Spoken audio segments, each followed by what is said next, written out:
The Yummy Mummy Club.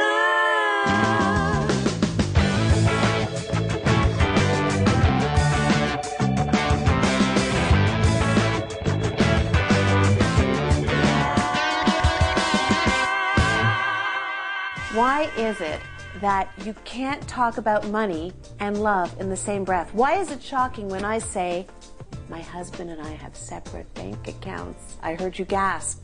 Well, to find out the answers of these and more are some very smart cookies who've actually written the book on money and couples. It's called The Guide to Couples and Money by the Smart Cookies. Why did you write this book?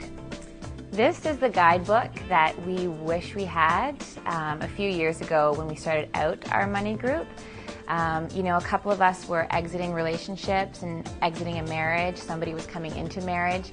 And money was a taboo topic in our relationships. And we're saying, we can talk about everything else with our partner. But when it comes to money, it's kind of like an off-limit subject. And it usually ends up in arguments.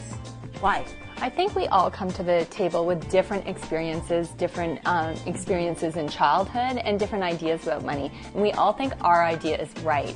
So when you come together with your partner, maybe you're the spender, your partner's the saver, we all try to change each other to be just like us. Instead of looking at the weaknesses in that and how you pay things on time and he doesn't, you should be the one who's in charge of paying for things, right? Whereas if he's a spender and a shopper, he should be in charge of the shopping, but now he has you to be accountable to. He stays within his spending plan, so it's really about playing to your strengths. When I think about money, I think about power, especially when there's a lot of moms who have given up their careers to stay home with the kids, the husband is making all the money, and then money really does become an issue because the woman feels uncomfortable asking for money. We're big fans of automatic, setting your finances on autopilot. So for a couple that we just worked with who are in the same situation, and she said, I don't want to have to ask my husband for money every time I need to buy something.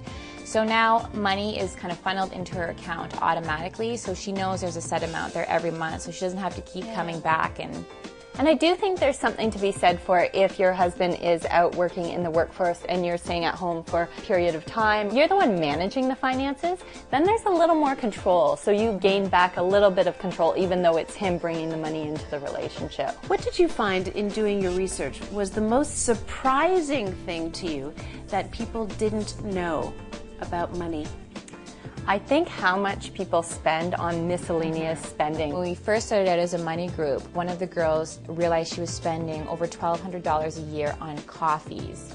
And it was just those mindless spending and those habits that you just get into. And she thought, I'd rather be, at an all-inclusive resort at the end of the year than spending money on my daily coffee. That's not really bringing me any enjoyment.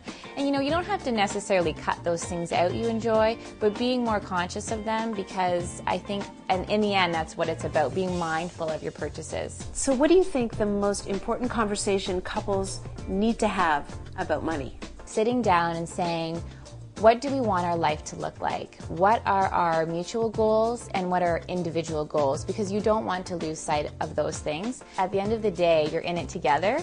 So it's important to know what's important to my partner, what's important to me, and what's important to us as a family. If there's one thing that you would want women to do when it comes to money, what would it be? I think the biggest thing is take control and know about your finances. We were 5 educated women. We had all gone to post-secondary education, but we knew nothing about money, and we're not alone. That's what we're finding. So, whether you're the person who's paying the bills and doing the investments, or you're the spender in the relationship, either way, you need to know what's going on.